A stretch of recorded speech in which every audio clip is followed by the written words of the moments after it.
I'm Holly. I'm the biological donor. As Tony mentioned, I do have my son Noah in the back there playing his DS with headphones in, so God bless him. He's wonderful. I am a single mother. I have been right from the start. I had a the old-fashioned way, too many beers, not enough intelligence, so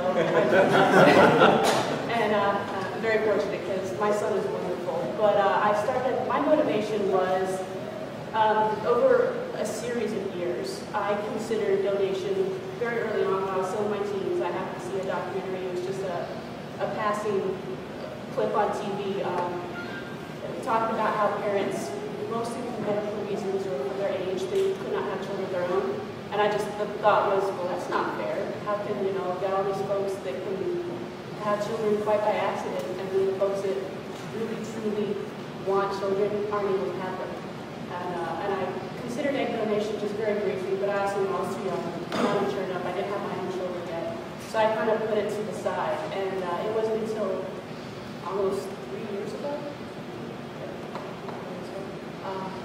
My son was visiting his dad in Seattle for the week, and as most parents know, if you have some time off, you're bored to tears. And I was having a night of insomnia, just looking through Craigslist, looking for a weekend job to fulfill my time. And I saw a little clip about egg donation, and most things on Craigslist are scams, so I didn't consider it too much, but it got me thinking about the process again a little more. And thank heaven for Google, because Circle Surrogacy was one of the first places that came up. They were just wonderful. And I didn't do my research whatsoever. I didn't do my homework, had no idea what I was doing. Looked up, they had an online questionnaire, so I was up for about 3 hours. And it was amazing the questions they were asking. I was like, I had no idea it was this complicated just to give away some eggs. I thought it was like a sperm bank. You make your deposit, you're on your way. So yeah, I was more than a little uneducated. But they were wonderful. I did the online questionnaire. And I got a contact a week or so later, and they said, okay, well, we have all your information, and they put me in a database, and I kind of forgot about it.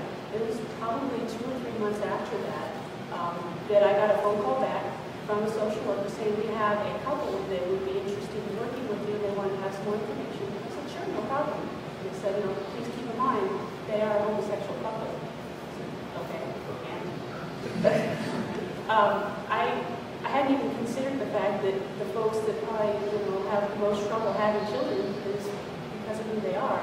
And I really had to think about it some more. And I was asked multiple times by several different people, are you sure you don't mind working with a gay couple? And my answer was always very naive.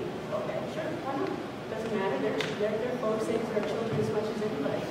And working through the process, I learned a lot from Circle Surrogacy, and the social workers were wonderful because I was the first one to raise my hand and ask that dumb question. Why do I have to do that? This takes how long? And I have to stick needles in my stomach?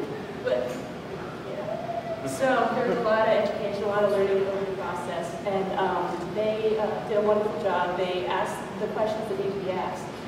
Going into the emotional, and are you sure you want to do this? And how are you going to feel when you donate your eggs and there's this child that's not yours, but it kind of is? And I was very fortunate to be matched with Gary and Tony the first time out, and they asked if I wanted to be a known donor. I had no idea you had that option.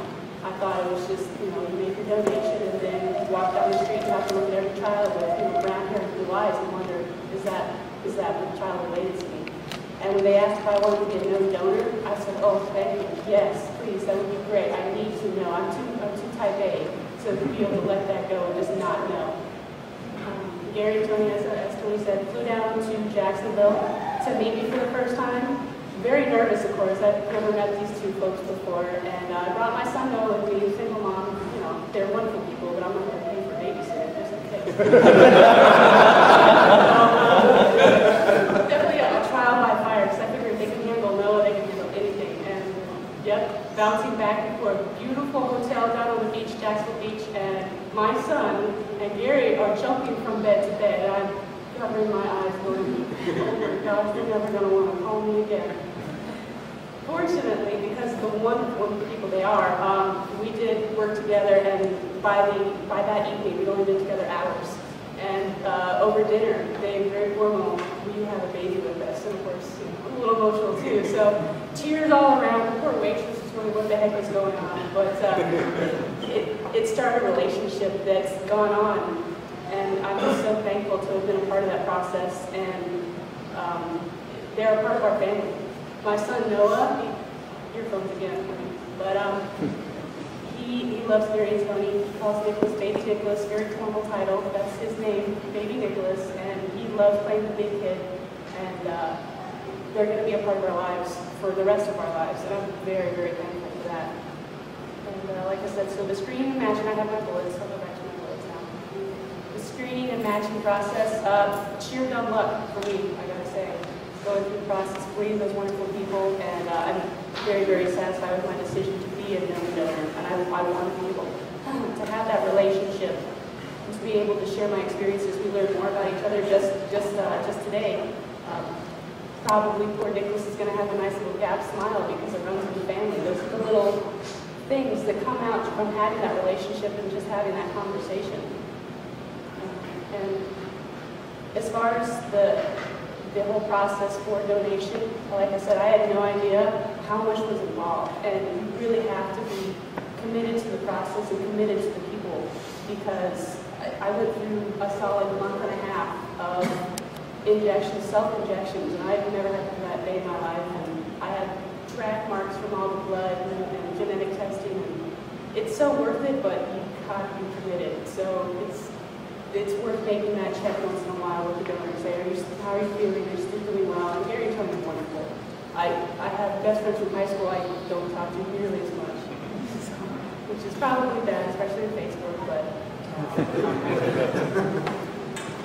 as far as, I guess I'll talk a second about my mom. She's very much involved in the process.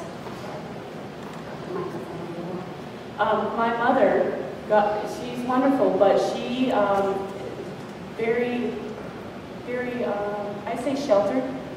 She had never really dealt with a gay couple. She came with me during the donation, and she was asking those questions of the program questions, day-to-day life, and how does this work? And I, once again, cringing a little bit, like, I don't know if that's appropriate, but she was wonderful, and my family had a lot of questions, and they are, my sister's still unfortunately, and my brother, and they're a part of the family too. My mom is, she keeps bugging me for photos, so I send her photos of Nicholas once in a while, and she can't wait. She's asked me to teach her how to Skype. She doesn't know how to. She can't wait. She wants to, so she calls it a satellite family, and it's another grandchild for her. And I felt very proud to offer her another option because she's wonderful, and my family's very accepting, and I'm thankful for that because it's made us stronger.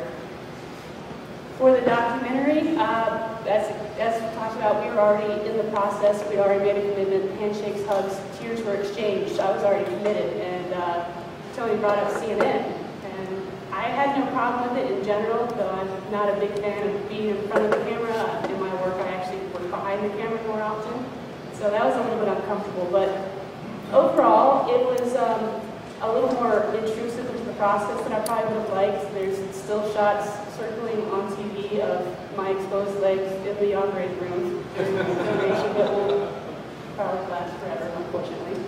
But, and unfortunately, there was some things cut out that I probably am relieved aren't because they did an interview. I was just coming out of anesthesia. I have no idea what I said. I know there was an interview, so fortunately that was cut out. The one thing I wish they had focused on a little more is the real emotions involved. We made a family out of scratch, and that's hard to capture in a documentary on TV for an hour and a half. And I guess that's all I have to say on that one. It's hard to capture the emotion of the family we created, and it's wonderful.